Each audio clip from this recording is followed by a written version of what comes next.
temperature water in a World of Warcraft cut from my vocal cords. It's the Dev Del Molino review.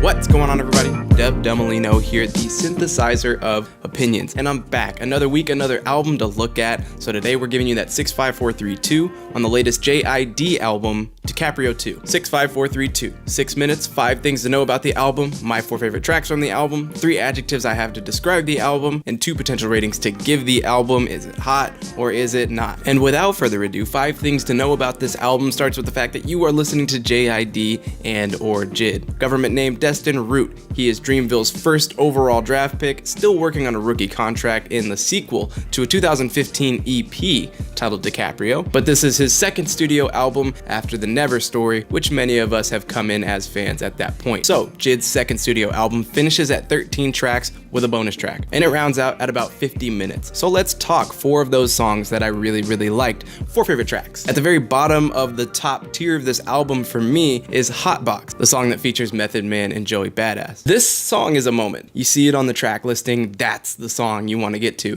What more can you ask for here? You have JID, you have Meth, you have Joey, you have a very hazy boom bap type beat, very cypher inducing. I'm trying to remember off the top of my head if this song even has a chorus. I don't think it does. If I had to rate the verses real quick, I'm gonna go with the Young Cats. I think Joey at number 1, JID at number 2, and Meth's verse was okay, but kind of casual, not too upstaging. At number 3 on my list is gonna be Westbrook featuring A$AP Ferg. Now, if I'm thinking about this song in the likeness of Russell Westbrook, point guard for the Oklahoma City Thunder, it's like perfect, hard in the paint. There is nothing pretty about this song. It is entirely dirty work. In a time where A$AP Ferg can be really hit or miss, he is perfect for this instrumental. This is a gritty, energetic banger. From the Ferg hook to the JID verses, this is an excellent beginning to the album. Second favorite song off the Zoinkys. Now, I don't know if y'all know what that means, but I know what that means.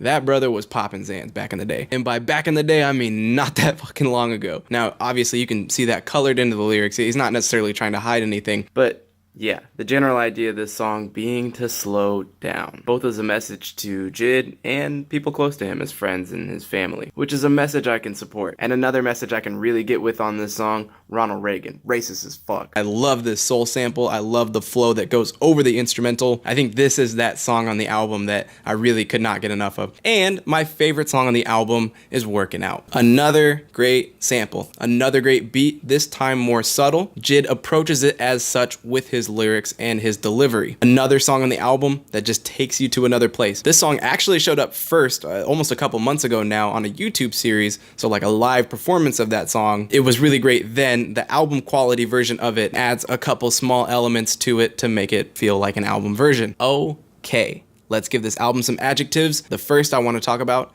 is color. My 4 favorites from the album all sound really different. The unfortunate reality with some of the rest of the material on this album, however, is that DiCaprio 2 lacks some of the hues and shades that show up across the board in a truly great album. Some albums actually do execute very well, very creatively with a sort of one-note approach. DiCaprio 2 isn't really that though, because enough of the songs on here go in completely different directions, the 4 songs that I named and a couple others. But the low points on this album, not only are they forgettable, but they begin to clump together, like the last 2 or 3 songs on this album plus the bonus track. Some of these songs lack nuance. Some of these songs just aren't very colorful. And when I think about what JID accomplished with The Never Story, it all comes back to a variety of songs that hit on different notes and find themselves pretty much across the board individual from one another, where this album actually recedes in that department. Now, let's talk timing. For me, this just isn't the JID record I was hoping to hear right now. Now, you have to be really careful with expectations going into an album like this, especially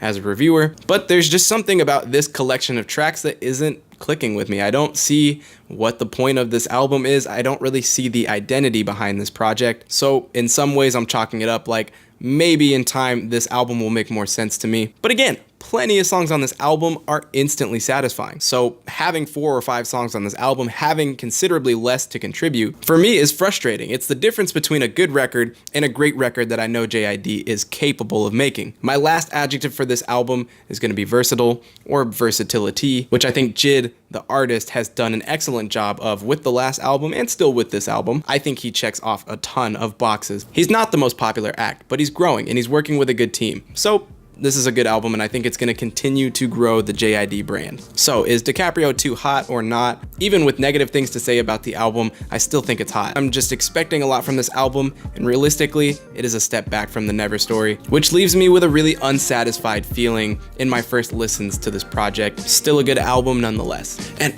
that is going to be it for me. I have been Dev Del Molino with the 65432 review on this JID DiCaprio 2. Favorite songs, adjectives, hot or not, you drop those down in the comment section and we'll talk. Until then, just remember, art without favor is like a windmill without wind. Dev Del Molino,